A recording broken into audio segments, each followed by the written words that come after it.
Morning, everyone, and welcome, and thank you for joining. So in this morning's series, we're going to talk about protected urea, which is an option for us in the nitrogen space.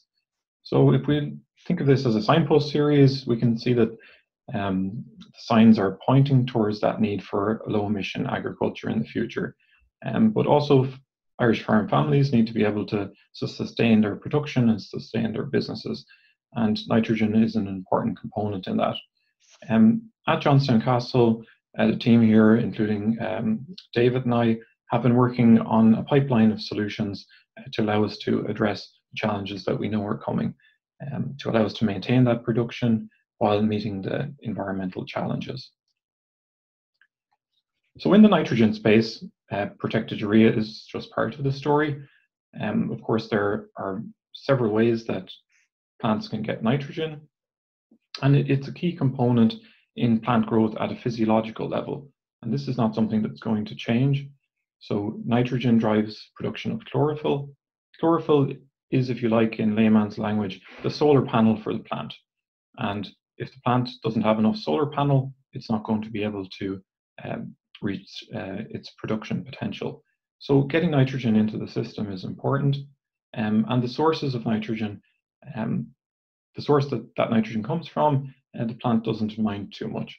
So we have biological fixation through legumes such as clover, for instance, nitrogen recycling through manure in mineral and in organic forms, and of course there's fertilizers, of which protected urea is part of the story, and also there's atmospheric deposition, which we don't really have control over. So in terms of the signs, where are the signs pointing over the next decade for nutrients, including nitrogen fertilizer? So just fresh off the presses, we have the European Commission coming out with the farm to fork strategy at the heart of this European Green Deal. And we know that this is going to set essentially the narrative for us over the next decade. And in that document, the Commission state their intention to act to reduce nutrient losses by at least 50%. So I suppose for us, we need to think about that and how are we going to, what would that mean for us, and what sort of solutions might we have to bring to the table while maintaining our production. And they also signal a reduction in fertilizer use by at least 20% by 2030. And that's only a decade away. And if you think for perspective's sake, that here at Johnstown Castle, it's almost a decade ago since we began looking at protected urea and developing that as an option. Why has the Commission set out this goal? Well, they mention air, soil, water pollution, as well as climate impacts and biodiversity impacts. So on the nitrogen side, there's a definite benefit in terms of production, but we also know that it's leaky and we need to try and hang on to it and use it as best we can. And every small bit makes a difference. So why protected urea now? Well, at a national level, we already have commitments there to reduce greenhouse gas and ammonia emissions. And as a country producing some of the finest food products internationally, we're reliant on exporting that product. And our green image is an important component of winning those markets. And if we look at the options in terms of meeting those reduction targets, protected urea is the largest single tool on the table. From a farmer perspective, we do know that it grows top yields. We know this because we've measured it over many years and have published that work. And I'll show you a little bit more of that later. We know that in terms of cost, it costs less than calcium ammonium nitrate. So it's ticking that box. We know that it reduces emissions of the greenhouse gas nitrous oxide, and we know this because we've taken tens of thousands of measurements to establish this, and we've also published that work. The same story on ammonia front. Again, we've measured that loss from the different fertilizers. We know that it holds on to nitrogen to grow grass, and we've published it. And as a result of all this, importantly at a national level, we can get credit for reduced emissions. So what is protected urea? So some of you here may be using it and others may be less familiar. So Simply, it's urea fertilizer which has been made safe from ammonia gas loss using something called a urease inhibitor. And that urease inhibitor can be applied to the surface of the urea granule or incorporated in the melt. So standard urea, which has been used in Ireland for decades, has a weakness. So when it's applied, it changes over through this process of hydrolysis to ammonium. Ammonium is half of what's in a bag of can. Once in the ammonium form, the nitrogen is relatively safe. However, this hydrolysis process is catalyzed by a soil enzyme called urease. And this rapid change over causes loss of a gas known as ammonia. That's a nitrogen gas, for which we've committed to make reductions nationally. So how does a urease inhibitor work? Urease enzyme produced by soil bacteria, the inhibitor goes in and it blocks the active site of the enzyme. And this is distinctly different from interfering with the microbe that's actually producing the enzyme. So it's just blocking the enzyme. And in so doing, this process whereby urea changes over to ammonium happens with minimal loss. So urease inhibitor options. There are 3 urease inhibitors that are registered under the EU fertilizer regulations. Those are NBPT, available from Koch Agronomic Services and others. There's NBPT plus NPPT, a newer product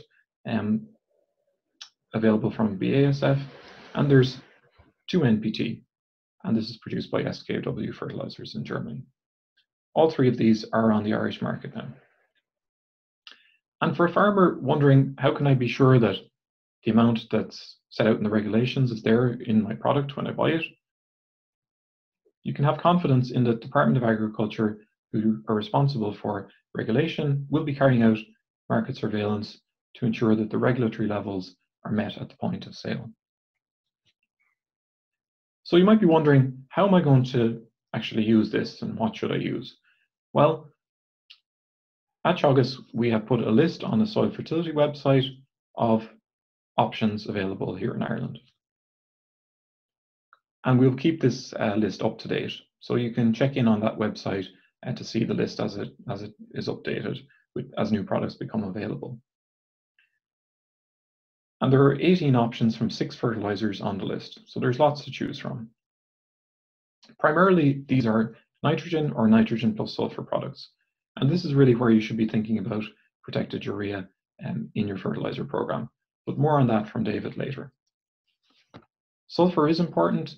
In my research program here at Johnstown Castle, I have ongoing work in the sulfur area, and we are seeing that sulfur does make a big difference, particularly on the lighter soils. So not all soils are the same, but certainly if you've got lighter soils, you should be considering sulfur. And additionally, going into second cut silage applications, you should also be thinking about sulfur for your soils. And in the protected urea space, there are options, 6 options available here with sulfur. So the research, how do we know the things that we know? I mentioned that we had conducted the research. If we look at the ammonia side, using this system of wind tunnels here, or moving the cursor over, we measure the different fertilizers loss. And what we can see here in this graph to the right of your screen is that comparing to urea, both protected urea and calcium ammonium nitrate have relatively low ammonia nitrogen loss. And this is good because we have a commitment to reduce that gas. We also have a commitment to reduce greenhouse gases. And here we can see that both urea and protected urea have much lower losses of the greenhouse gas nitrous oxide in comparison to calcium ammonium nitrate. So simply put, protected urea is ticking both boxes, which we need to tick: ammonia and nitrous oxide, which is a greenhouse gas. From a production perspective, we also need fertilizer options to stand up in the field. And we know this graph here to the right of your screen shows the dry matter production, and it summarizes the results from 30 separate applications in all sorts of different growing conditions over 2 years at 3 sites. And here we can see that protected urea is matching calcium ammonium nitrate yield. From an N recovery or efficiency perspective, we see again that protected urea is matching calcium ammonium nitrate in terms of nitrogen recovery, whereas urea, marked here in the blue, has somewhat lower recovery.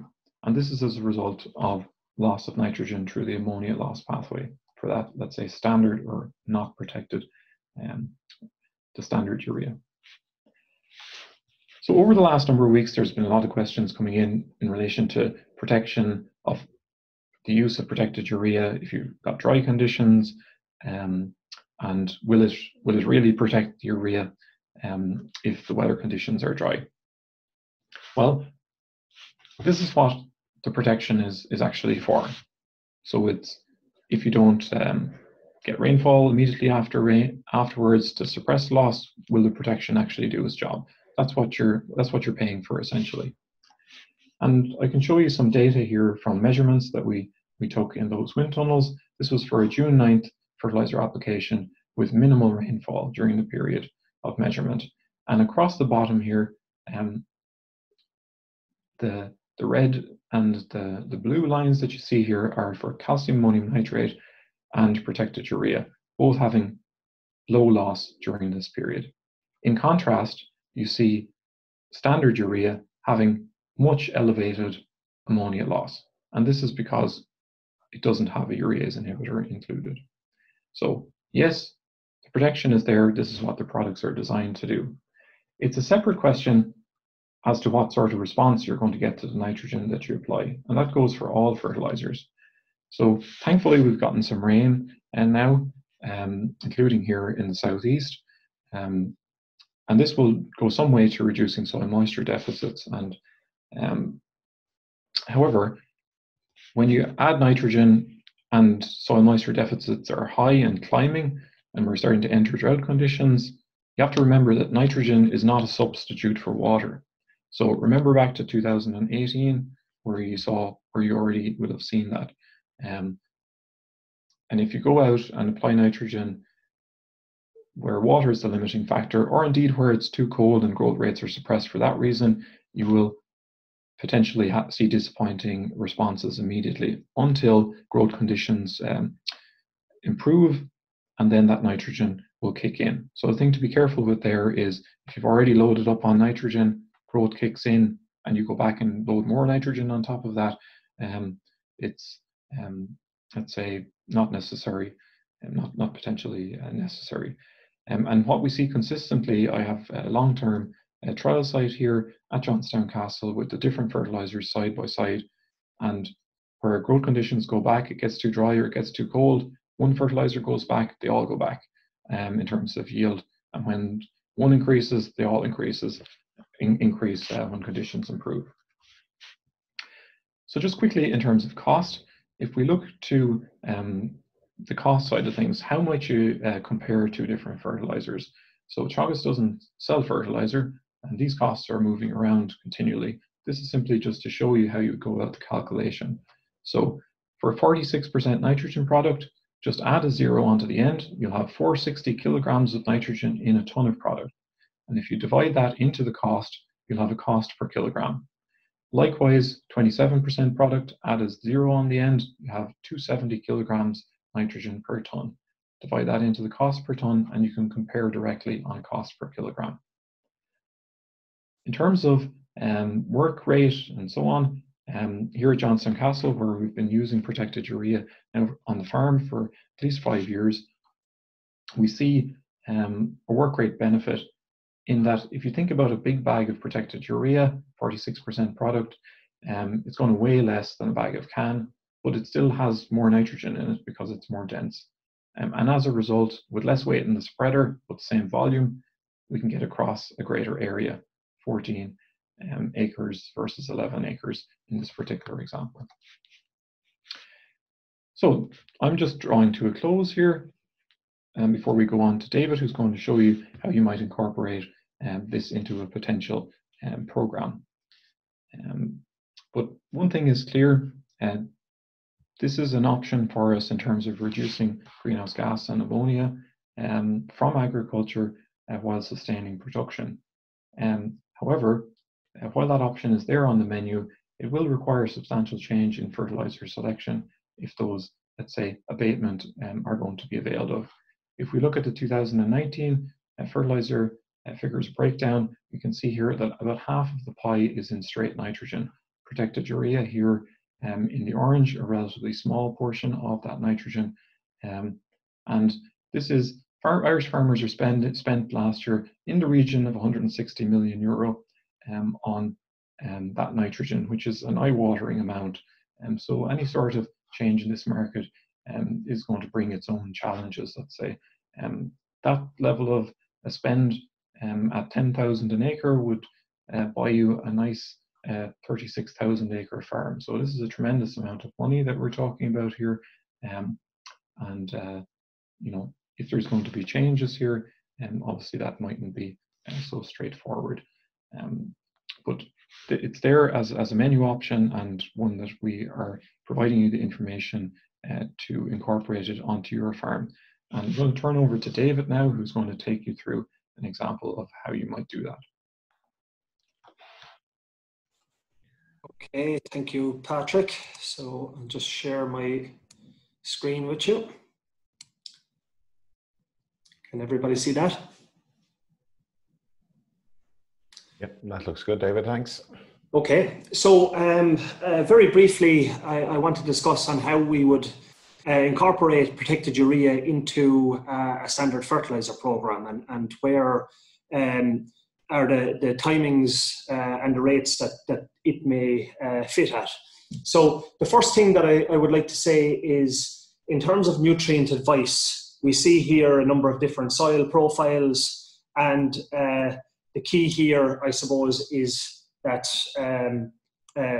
one soil does not fit all in terms of nutrient advice. This is particularly true for nitrogen advice, where you know, loss pathways for nitrogen are going to be very different in different soil types. The more free drain in the soil, the more potential there is for nitrogen leaching at certain times of the year, especially early in the year and late in the season.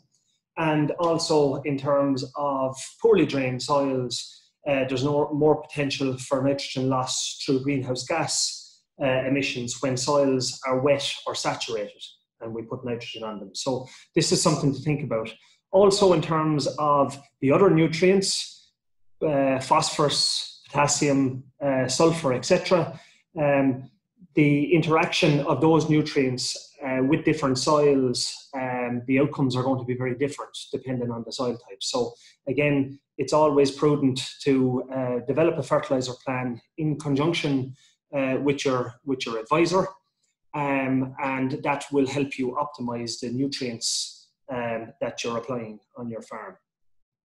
So if we think about a typical grass nitrogen uptake and requirements by a grass sward, I've picked a relatively dry site here where we have data, and the red line shows the background soil N release rates over the year. These are coming from mineralization of nitrogen in soil organic matter, and you can see there as we go through the spring into early summer, those soil mineralization rates are increasing. At the same time, if we look at the green line, that shows the typical nitrogen demand or uptake over the season, and you can see there it rapidly increases once soils warm up in early to mid-March, and the difference being here being the nitrogen fertilizer requirement. So basically what we're trying to do here with our nitrogen fertilizer is fill the gap, allow the grass to reach its potential. At peak growth there, roughly this time of the year, if conditions are conducive, we have enough moisture, enough heat and enough nutrients, the nitrogen uptake demand there is a little over 2 kilograms of nitrogen per hectare per day, up to about 2.5 on heavier soils, which have a big mid-season peak. So again, we're trying to specify rates of nitrogen in splits over the season that fulfill this demand without applying too much because there's potential for loss, and without applying too little, which is going to help us or reduce our overall output. So if we think about this in terms of a fertilizer program over the season, so for nitrogen and phosphorus in particular, the season finishes on the 15th September, so that's our last spreading date. And the season opens at different points in different regions of the country, but from about mid-January here in the southeast and up in the northeast, northwest, should I say, around the 1st of February. So we need to think about the grass growth demand. We need to think about the soils that we're on. This is a well-drained soil. The green line shows the grass growth, kilograms per hectare per day. And you can see there it begins to start growing from about mid-February and reaches peak growth around this time of the year. If we think about then the fertilizer program that goes into that, we can break that fertilizer program into 4 periods. So the spring period, where we have low demand, the early summer period, where we have high demand and high stocking rates because a proportion of the ground is closed for silage. Then we get on and that first cut silage ground is available for grazing on most of the dairy farms at least in period 3. And then we're trying to see out the year and build grass covers in the autumn in period 4. The first thing that I must say here is it's essential to increase and have high levels of nitrogen use efficiency. It's really important to have your pH optimized. So liming applications on these dry soils will need to be opportunistic, where there's an opportunity to spread some lime, and no matter what point it is in the year. These dry soils are very conducive for that, for trafficability, for traveling with the lime spreader. For the first period then, if it's early ground, well-drained soils, there's 2 things to consider. We need to input P and K in particular at some point in that period. So if it's the first round and you've gone out on a proportion of the farm with slurry, then you can hold back and spread something like a protected urea in the second round. However, if it's protected urea being spread, or traditionally urea being spread in the first round, then we need to think about a compound in that second split in March, something like an 18612 or some kind of a decent compound with a high proportion of P and K. Then we can compact it in the third round with a protected urea. And then for the remainder of the season there, I've put in some compound fertilizer that can be with the slurry tanker either in that second period of the year, that early summer. This is because a lot of our soil fertility is low on a large proportion of soils in Ireland. And those soils, if they're at index 1 or 2 for P and K, will need a helping hand there mid-season to drive peak growth. So in a round or 2 rounds, some phosphorus and potash need to be applied. An 18612 type product is ideal for grazing. Obviously, if it's a silage type situation, slurry or an 0730 type product might be more conducive. And then we can see out the rest of the year with protected urea plus sulfur or straight protected urea 46% in. The other things to consider here then is in terms of those low index soils, P build-up and K build-up, we must front load the P build-up to drive growth and to give the soil a helping hand. So that needs to be put on from March onwards. Sulfur there needs to be considered, especially on these light soils, and especially where there's high offtakes in either bales or silage being taken off these light soils. And then we can consider backloading the build-up potash from July onwards in the season.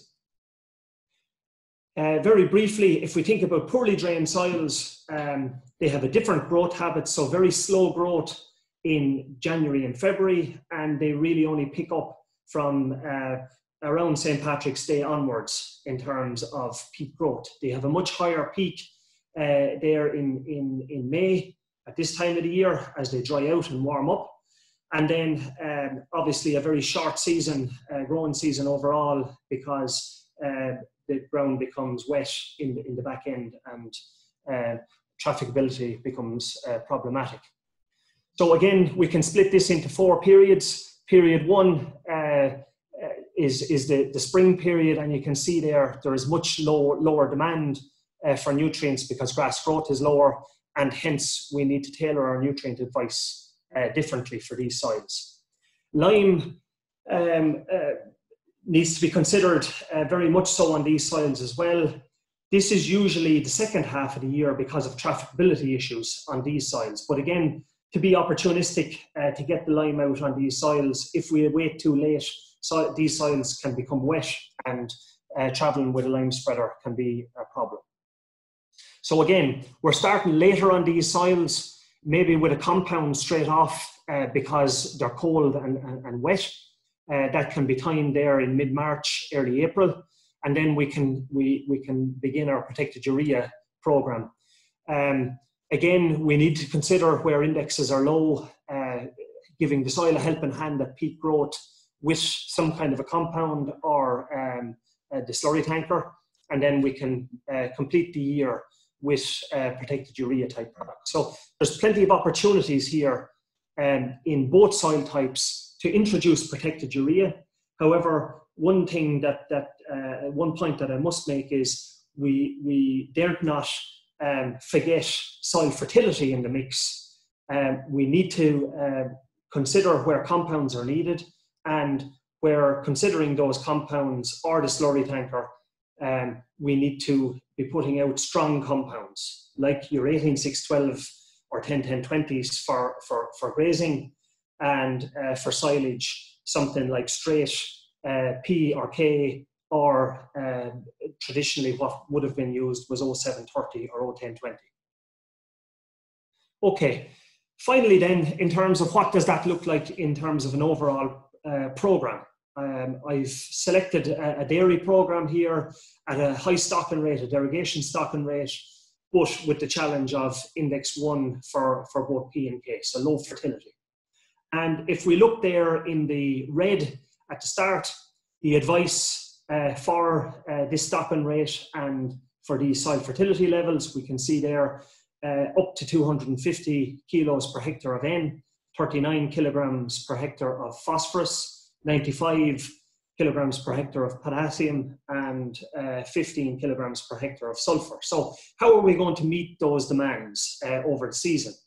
So if we start off there on this dry soil type with Protected Urea to start off with, then in mid-March, as I've said, if there's no slurry going back onto these paddocks or this land, we need to think about a strong compound of 18-6-12. And that's roughly 2.5 bags of 18-6-12 over that March, early April period, which can be split in 2 splits. Then we can come back in with a round or 2 rounds of Protected Urea or Protected Urea plus sulfur.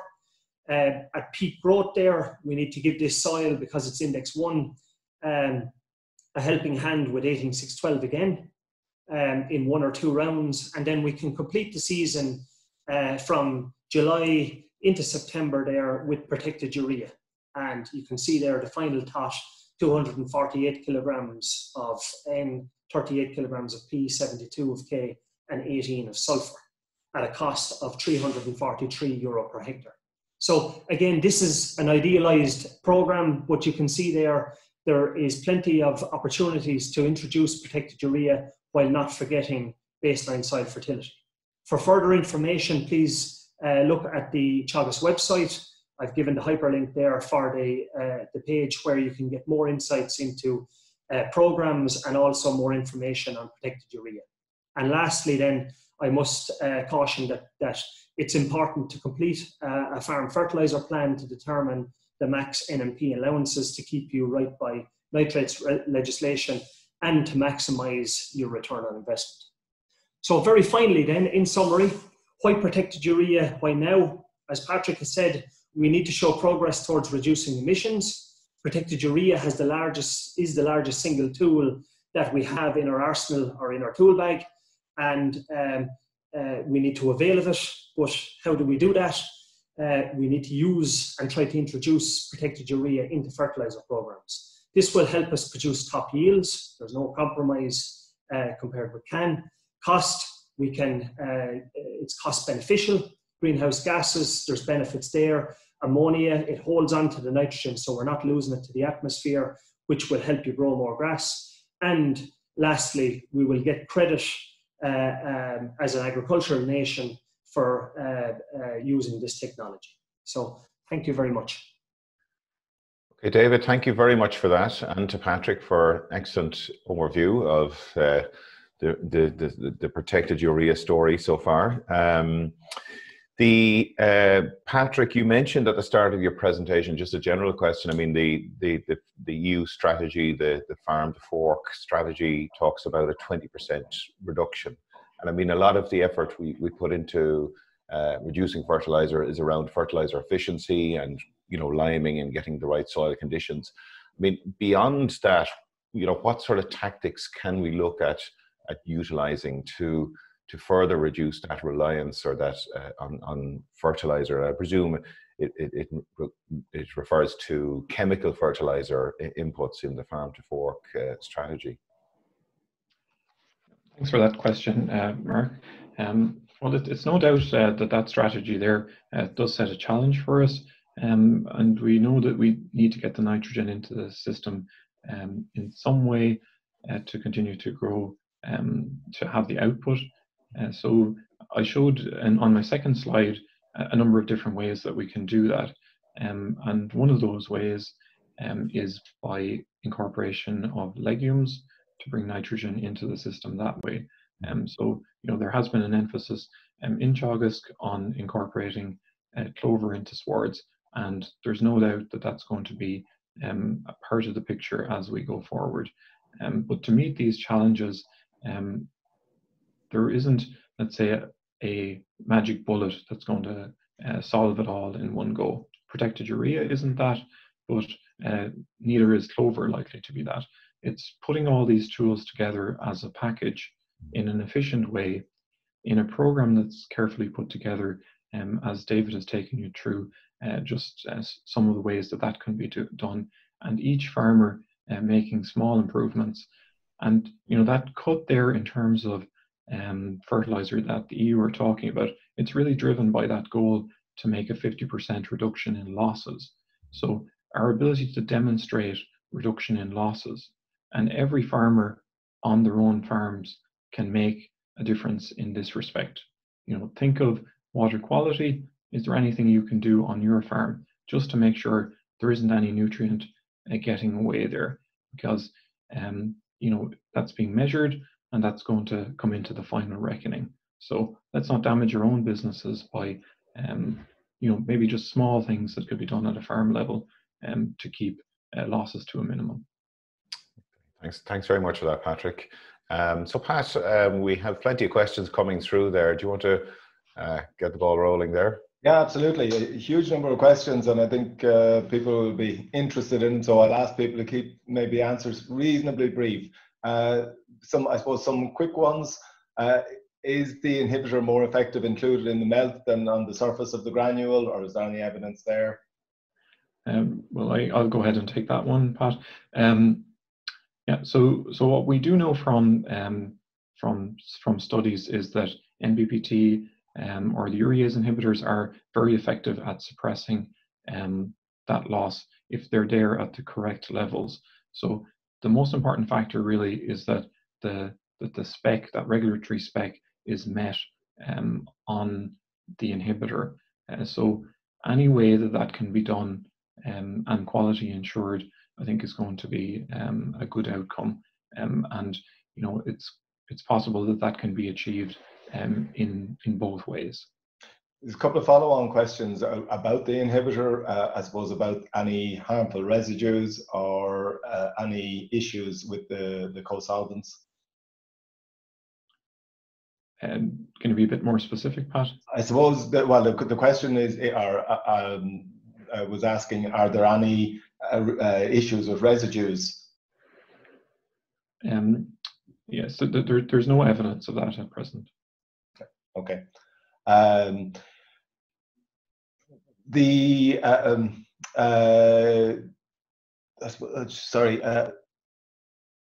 Yes, there's a question there. Should we not be encouraging the more widespread use of clover swards and reduce the overall need for chemical nitrogen, regardless of whether it's CAN urea or protected urea? Yeah, well, I suppose just to follow up on my earlier comment in that regard, there is an emphasis on promoting clover as a component of swards, and as I mentioned, it's going to have to be, we're going to need to have all tools on the table. So if we can combine swards that need less nitrogen due to clover or through other methods with fertilizers that have a lower emission profile, that's all going to be to the good. So it's a good point. Yes, this is part of the picture, certainly, but fertilizer remains part of the picture. Yeah, and a question there, is there any point in using protected urea in a damp spring? I presume they're meaning they're over regular urea.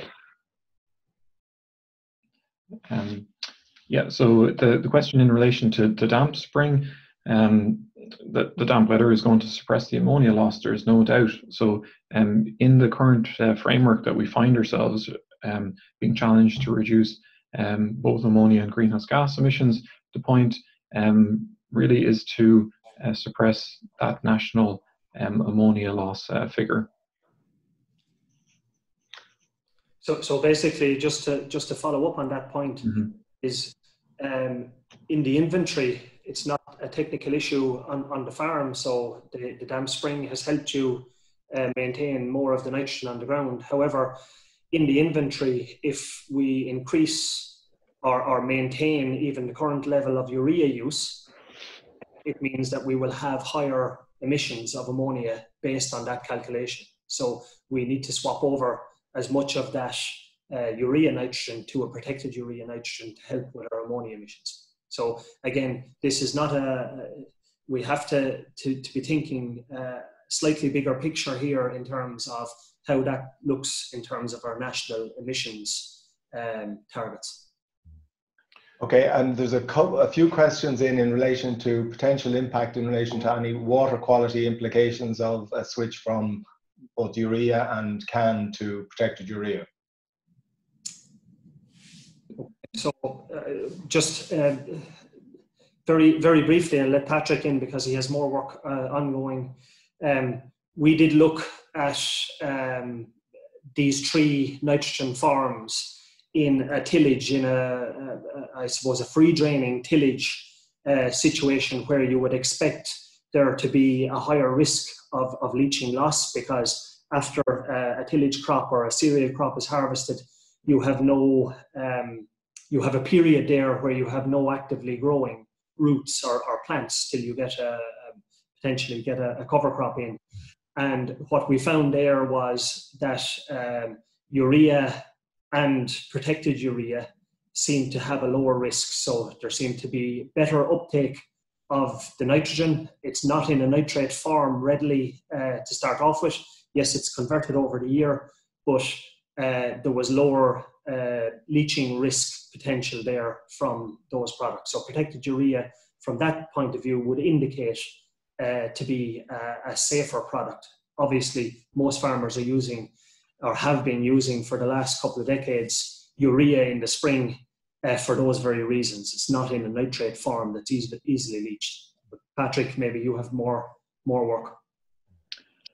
Yeah, thanks, David. As David has set out there, we know that nitrate is more vulnerable to leaching when those leaching conditions prevail. So if we compare protected urea to nitrate-containing product such as CAN, straight away you've got less nitrate. They're vulnerable to being leached or lost. And protected urea is a urea-based product, so it should be comparable to the urea that you'd be using early in the season. And that work there in the tillage side was quite insightful. But it should also make the point that in terms of the greenhouse gas reduction saving, we are predominant. This protected urea is being aimed at the grassland sector. That's where the benefit of the switchover occurs. Nevertheless, this work that we conducted on the tillage side, it's still an option for tillage farmers if they choose to do so. And it's that work that David mentioned that gave us that insight into the differential between tillage and grassland work. Okay. There's a number of questions there around, I suppose, two issues in relation to pH and lime. One is about the safety of spreading in protected urea when lime has been spread or when lime is about to be spread. And the second relates to the impact of protected urea, and there's a related question about the impact of sulfur on soil pH. Okay. So that's two questions. I might just take the first one first, and then come back to the second one. So the first one is in relation to spreading of protected urea after lime. Yeah. So look, I think that this is an area where we do need to do a bit more work. It's something that's relatively new, but I will make this comment. So NBPT, the urease inhibitor, is more stable at high pH. So it degrades less rapidly, so it ought to work better at higher pH settings. I have done one small preliminary lab study which indicated that it was working where it was applied to lime. In other words, that it was suppressing the ammonia emission even when used with lime. But it's early days, and I wouldn't be comfortable giving that as a blanket across the board recommendation for all situations. I know there is pressure there to answer that question, but I would put it to you that if we look at the 2019 stats, protected urea makes up only a small portion of the nitrogen that's used. There's also a need for compound. So for the meantime, well, we don't want anything to stop you spreading lime. That's your first step in soil fertility. But you while there's not, let's say, the level of work done that needs to be done to answer that question as of yet, definitively, there's plenty of other options for you there, including using the compound as set out by David. Okay, potentially a 6-mark question for both of you, I suppose. How realistic is it for fertilizer N to be reduced to meet the I suppose the targets set out, and to effectively do it without having too much impact on crop output? So if we look simply at nitrogen use efficiency first, Pat, I won't answer the question straight on until I explain a little bit of the background. So if we think about nitrogen use efficiency on farms today, there is huge headroom for increasing the efficiency. So be it with slurry, be it with clover, be it through soil fertility and liming. So the first question we must ask ourselves is, are we getting the maximum efficiency out of every kilo of nitrogen that we're putting out in our current fertilizer program? And how much could we potentially increase that by getting the basics right? So there's the first component of nitrogen that we can get back, save in the system, and potentially take off the top line nitrogen. The current recommendations that we have either in the Teagasc Green Book, which have been co-opted under nitrates and a few other legislations, are in terms of production, but also keeping an eye on the environment. So they're in that sweet spot where we can maximize production, but also minimize the losses to the environment and the losses from your business. However, under the current regime, where I look at the national soil fertility stats, lime and pH being number 1, and then P's and K's, we have a huge mountain to climb there in terms of rightifying that, getting optimized soil fertility. And if we're putting fertilizers into an optimized soil fertility, who knows, we probably could get 10, maybe even 15% more nitrogen use efficiency. Also, as I discussed in the last webinar, in terms of maximizing the return on slurry nutrients or manure nutrients by using them at the right place, at the right time, with the right method. There's a huge saving to be made there and a huge cost benefit for your business. So that would be a general comment, I would say, to that. Look, it's going to be challenging to reduce headline nitrogen rates. Getting clover into swards is not an overnight thing. It takes time. It takes a number of years. You have to have soil fertility right. Clover is not tolerant to low pH, so acidic soil conditions. If anything, it needs nearly neutral soil fertility, and it also has a big demand for phosphorus. So there's no point in trying to introduce clover into a sward where your hasn't been lined, you're very acidic, and your soil fertility is on the floor. So the first thing, we need to get the basics right and then build on that. And as Patrick says, this is one tool, but we need all the tools working simultaneously. David, just to follow on from that and from your presentation, I mean, you're advocating I suppose a more intelligent use of fertilizers, and last week we talked about slurry, and of course from this, throughout this whole series, we see I suppose a more intelligent and sophisticated approach to resource use at a farm level.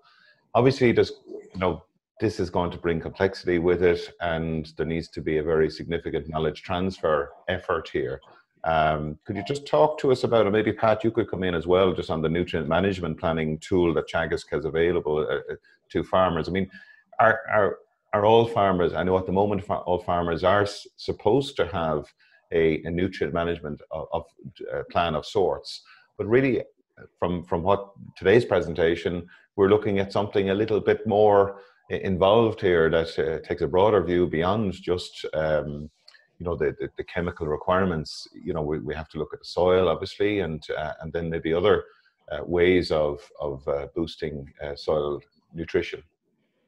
Very important point, Mark. I think we need to move beyond treating the nutrient management plan as a legislative tool or a tool for reporting at the farm scale. So this plan needs to be both spatially and temporally explicit. So it needs to consider different parts of the farm. Every farm has different soil types, and it also needs to consider what we're doing at different times of the year. As I've shown in the presentation, we can split the year up into 4 discrete periods, and to get those right. So there's an opportunity here with the NMP Online planning tool. Pat will talk about it, where that is becoming now more advanced and will give you the split-by-split fertilizer advice for your farm.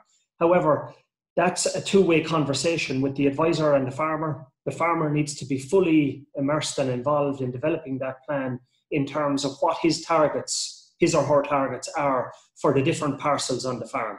The silage blocks versus the grazing blocks, if there's tillage on the farm, where the young stock are reared, etc. Because these all have different turnout times, different grass feed demands, and the fertilizer plan can be really tailored towards that, and where it makes practical sense, it's cost effective, and it's relatively easy for the farmer from a practical standpoint to perform the operations. That he's not bamboozled, he or she is not bamboozled with this big text-heavy plan where they're trying to decipher at the start of the year, what am I going to do when, at what rate am I going to, what product should I purchase. So the first thing is to have the plan, to be able to garner a long-term view or the year-long view on what product mix I need to have in my arsenal, what I need to consult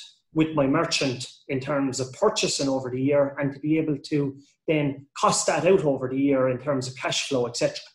Also, there are key issues like liming, when is the most opportune time for getting the basics right in terms of application of lime? Do I need to contact my lime agent and have a load of lime in the yard ready for early in the spring, and another one for example, after silage time when I have a bare stubble?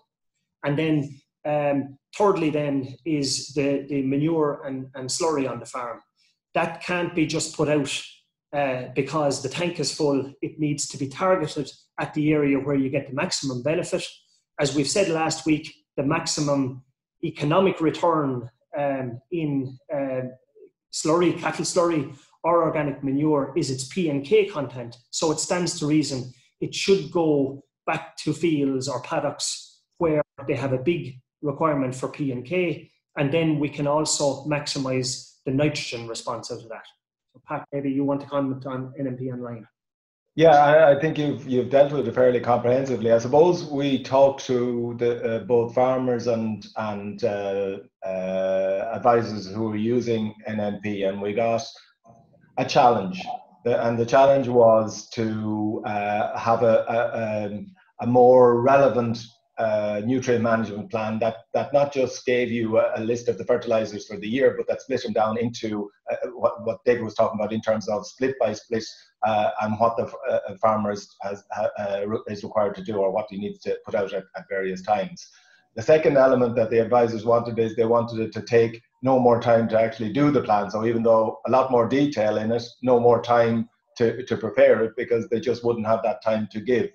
And the third element would be to make sure that those plans were in a format that could be used, more readily usable by, and better communicated to the farmers. And I suppose across this year, we have, I suppose, focused on the first two of those elements. We now have the splits built into the system. It is built in a way that shouldn't take any more time because of a number of features brought into the plan. And I think over the next year, then our real focus will be on really getting those that information and those plans better communicated to farmers through a variety of means, in terms of mapping and in terms of hopefully apps, and just again putting the information in the farmers' hands when they need it and where they need it. Oh, sorry, I turned from questioner to answer there for a minute. I suppose a couple of other questions then, David, if you can hear me. There's a number of questions in relation to the incorporation of protected urea into compounds, and the prospects there or the difficulties there. Okay, so as Patrick has alluded to, we have a list of the protected urea products currently on the market on the Teagasc website at that link that I've showed you, and Patrick has it in the presentation.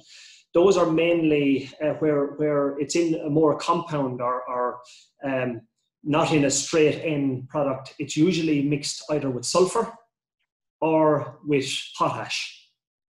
You won't find any of the protected ureas currently on the market mixed with phosphorus, because currently, while in storage in a bag, the phosphorus, which is acidic in nature, and the protected urea, the protection on the urea, are antagonistic.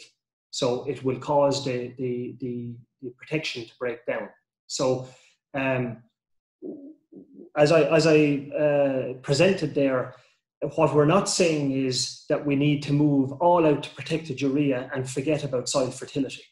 That's the key point here. So there's plenty of opportunities. If you think, if any of the farmers on the call, or farmers in general, think about their fertilizer program over the year, there's times when you put in your compounds, and then there's other times where you go for either straight N or straight N plus sulfur.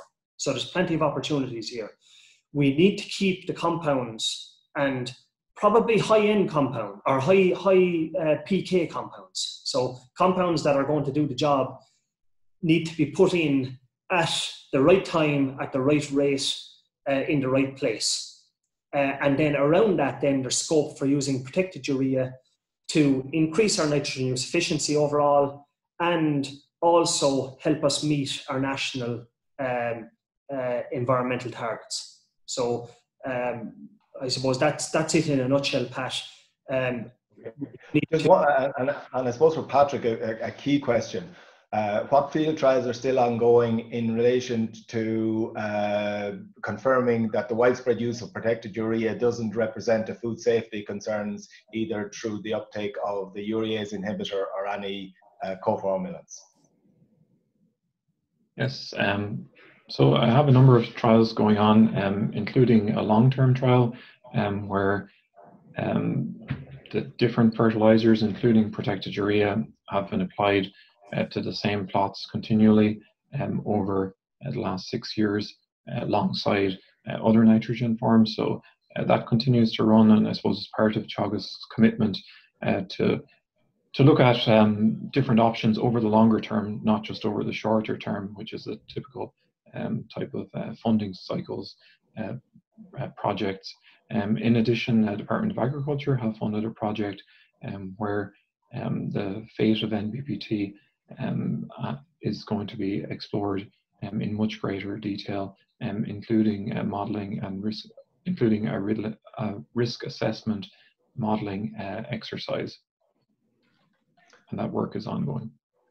Couple of quick questions. There's always a few questions about where we can access the presentations, and we'll be sending out information. In the presentation will be up later on, and we'll be sending out information as to where you can get the presentations. There's one here also, it's where I can get the Teagasc Green Book from, and if you Google Teagasc Green Book, it'll take you straight there. So that's the answer to that. Mark, the Teagasc soil, I've given a reference there for the urea information, or the protected urea information on the Teagasc soil and soil fertility webpage. So if you go into the public website for Teagasc, go into the environment section, you'll find all this information, plus a lot more. The Teagasc Green Book is there, recommendations are there, information about research, etc. It's quite a robust repository of the information that we've been developing at Johnstown Castle over the last, I suppose, 2 decades.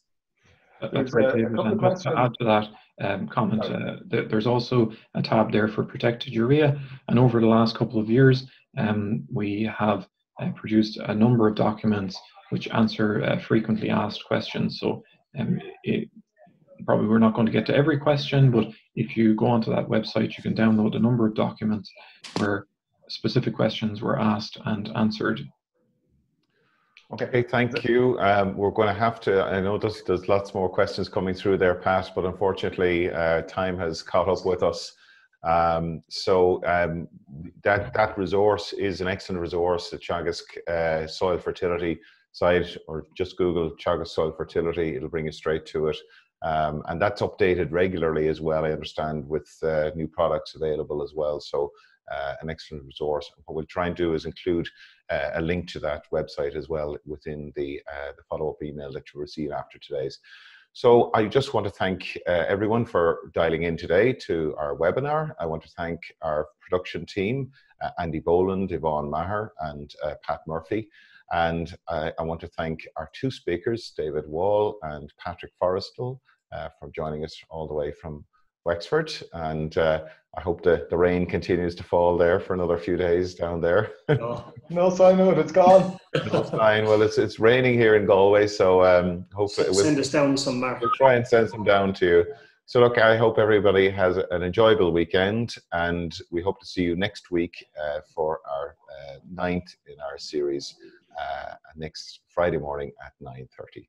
So with that, thank you very much. And just to remind you that the presentation will be available on the Teagasc website, as well as a recording of the webinar as well. So thank you very much. Thank you everyone for joining.